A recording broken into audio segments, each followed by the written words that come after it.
Pessoal, super rápido, estou em viagem, palestrando, estou em Minas Gerais, em Uberlândia, assim, tipo aqui, ó, saguão de hotel. Eu queria dar um palpite aí meu sobre como é que eu enxerguei aí essa terça-feira para Jair Bolsonaro. Pessoal, vocês sabem para que servem discursos de chefes de Estado na ONU? É para falar principalmente para casa. Nem sempre esses discursos acabam entrando para a história. Na verdade, poucos entraram para a história da ONU. Alguns que realmente ficaram marcados. Nikita Khrushchev, então número 1 da União Soviética, tirou o sapato e bateu com o sapato na famosa tribuna da Assembleia Geral das Nações Unidas. Yasser Arafat, líder palestino, apareceu lá com um revólver na cintura.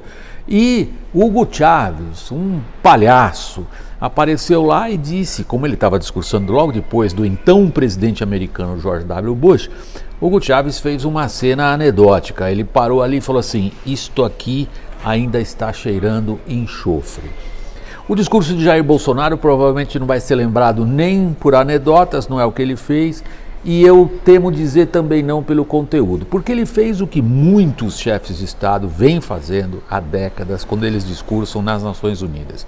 Eles falam para casa, eles não falam para o público lá fora. Eles falam para o público lá dentro. E o Bolsonaro, nesse sentido, do ponto de vista do conteúdo, acrescentou pouquíssimo ao que já se sabe. Quando a gente pensa, porém, qual é o efeito desse discurso lá fora, a gente tem que considerar, em primeiro lugar, o fato do Brasil ter ido à Assembleia Geral das Nações Unidas este ano sob pressão, encurralado por uma crise internacional, em boa parte que o governo brasileiro ou ajudou a criar ou não soube trabalhar. Nesse sentido, os outros chefes de Estado prestam pouca atenção no que seus colegas falam, mas as chancelarias e as diplomacias sim, e elas provavelmente tomaram nota do fato do governo brasileiro pouco se importar com esse tipo de pressão e reiterar o que, na opinião de muitos, é simplesmente um chamado às próprias bases político-ideológicas. E elas vivem num mundo peculiar, o mundo delas, o mundo das bases mais ideologizadas de Jair Bolsonaro. Toda a questão da Amazônia se resume a campanhas, tudo o que acontece é uma conspiração, os países comunistas continuam aí organizados tentando fazer alguma coisa. Isso parece bastante desvinculado da realidade objetiva, sobretudo das relações internacionais. O outro ponto agora é o seguinte: se o Brasil foi para a Assembleia Geral das Nações Unidas como maneira de controlar ou escapar das pressões internacionais que vem sofrendo, quais são as consequências desse discurso? As pressões, temo dizer também, mudaram de patamar.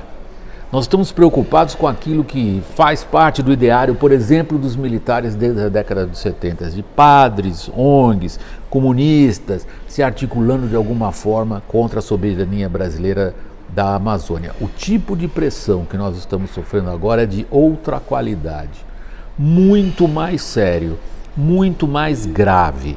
As pressões que nós estamos sofrendo vêm deste ou daquele governo, um ou outro governo, como o Bolsonaro disse falando da França, mas vem principalmente do big business, dos grandes investidores responsáveis por aplicações financeiras vultosas, de multinacionais que, por sua vez, estão prestando atenção no que o próprio público consumidor de seus produtos diz a respeito do Brasil e, particularmente, importantes organizações multilaterais esperam do Brasil aquilo que o Brasil sempre foi capaz de fazer: ter uma voz diplomática e uma capacidade de articulação internacional próprias. Isso tudo ficou de fora. É uma terça-feira da qual Jair Bolsonaro provavelmente não vai gostar muito de se lembrar. O grande amigo dele, Donald Trump, começou contra ele um processo de impeachment na Casa dos Representantes, na House of Representatives, nos Estados Unidos, em Washington.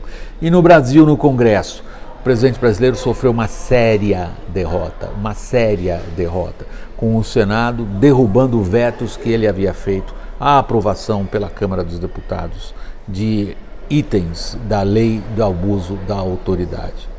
Pessoal, muito obrigado. Até o próximo vídeo.